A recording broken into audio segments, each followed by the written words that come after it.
lessened. We have already found out enough about the human mind to know that a man may throw off the accumulated effects of 1,000 generations of fear through the aid of the principle of autosuggestion. We have already discovered the fact that fear is the chief reason for poverty and failure and misery that takes on 1,000 different forms. We have already discovered the fact that the man who masters fear may march on to successful achievement in practically any undertaking, despite all efforts to defeat him. The development of self-confidence starts with the elimination of this demon called fear, which sits upon a man's shoulder and whispers into his ear, "You can't do it. You are afraid to try. You are afraid of public opinion. You are afraid that you will fail. You are afraid you have not the ability."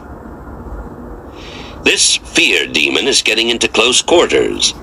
Science has found a deadly weapon with which to put it to flight, and this lesson in self-confidence has brought you this weapon for use in your battle with the world-old enemy of progress, fear. The 6 basic fears of mankind. Every person falls heir to the influence of 6 basic fears. Under these 6 fears may be listed the lesser fears. The 6 basic or major fears are here enumerated, and the sources from which they are believed to have grown are described.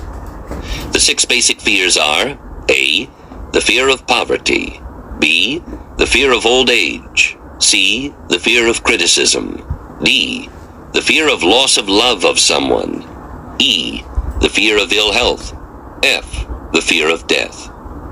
Study the list, then take inventory of your own fears and ascertain under which of the 6 headings you can classify them. Every human being who has reached the age of understanding is bound down to some extent by one or more of these 6 basic fears through the law of social heredity, this term having reference to the methods by which one generation imposes upon the minds of the generation under its immediate control the superstitions, beliefs, legends, and ideas which it, in turn, inherited from the generation preceding. The term social heredity should be understood to mean any and all sources through which a person acquires knowledge, such as schooling of religious and all other natures, reading, word-of-mouth conversation, storytelling, and all manner of thought inspiration coming from what is generally accepted as one's personal experiences.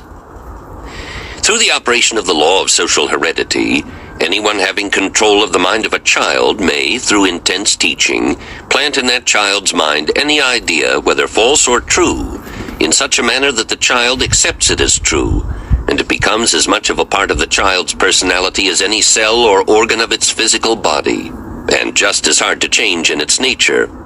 It is through the law of social heredity that the religionist plants in the child mind dogmas and creeds and religious ceremonies too numerous to describe, holding those ideas before that mind until the mind accepts them and forever seals them as a part of its irrevocable belief.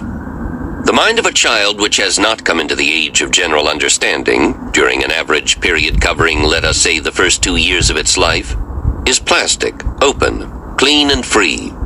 Any idea planted in such a mind by one in whom the child has confidence takes root and grows, so to speak, in such a manner that it never can be eradicated or wiped out, no matter how opposed to logic or reason that idea may be.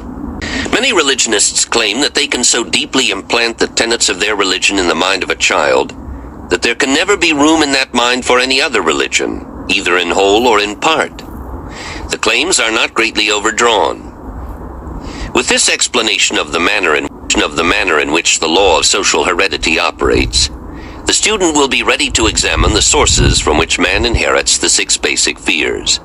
Moreover, any student, except those who have not yet grown big enough to examine truth that steps upon the pet corns of their own superstitions, may check the soundness of the principle of social heredity as it is here applied to the 6 basic fears, without going outside of his or her own personal experiences.